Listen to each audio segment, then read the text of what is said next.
It was a rainy day outside, and on my daily walk I found this sorry crew parked out on the curb.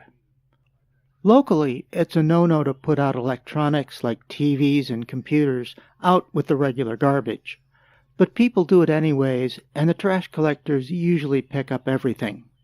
This time, I got there first. So along with an HP 17-inch monitor and a loose 250 gigabyte hard drive, we have a nameless computer box missing its front plate. I'm assuming its former owner worked out his anger management issues on the plastic front panel before dropping it on the curb. We'll call this one the faceless one. So after letting it dry out for a couple of days, it's time to blow out all the dirt and remaining water. If you're going to work with used electronics, it's handy to have one of these guys around. Instead of buying can after can after can of compressed air, you get one of these guys and it'll pay for itself. For all your forced air needs, you need one of these guys.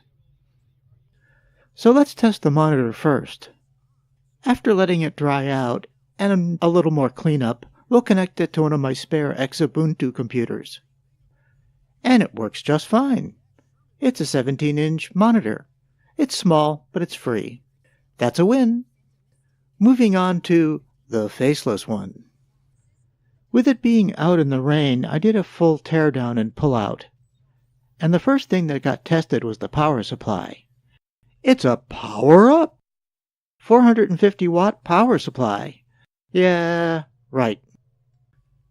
And here comes the judge, the power judge.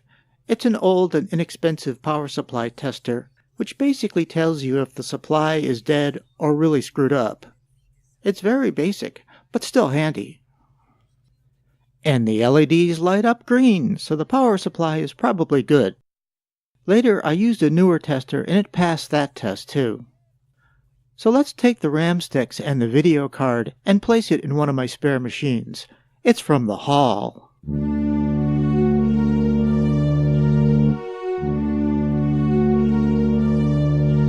And it boots up just fine.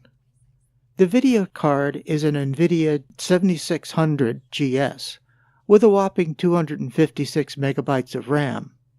It's a little flaky because it sometimes shows some of those vertical green lines. I'll either toss it or try baking it. At this stage of the game, baking doesn't hurt. The RAM is 2 sticks of DDR2 memory, for a total of 2 gigs. Hey, the test machine only had a gig of memory to start with, so win! The CPU turns out to be a Pentium D 805, a dual core clocking at 2.66 GHz. It's a socket 775, so it fits into my test machine, and it boots just fine. The installed disk drive in the faceless one was a 160 GB SATA drive, which I installed in my test machine and... yeah, a messed up Windows Vista install. Well, I've got just the fix. D-Ban. Say bye-bye, Vista. The loose hard drive was a little more interesting. It's a 125 gig IDE drive with...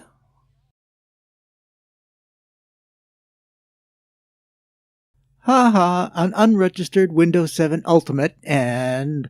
whoa! An automatic login to Yahoo? Don't worry, Mr. Blanked Out Name. I've got the fix for your unregistered Windows install and any personal information that you might have left on the disk. D-Ban.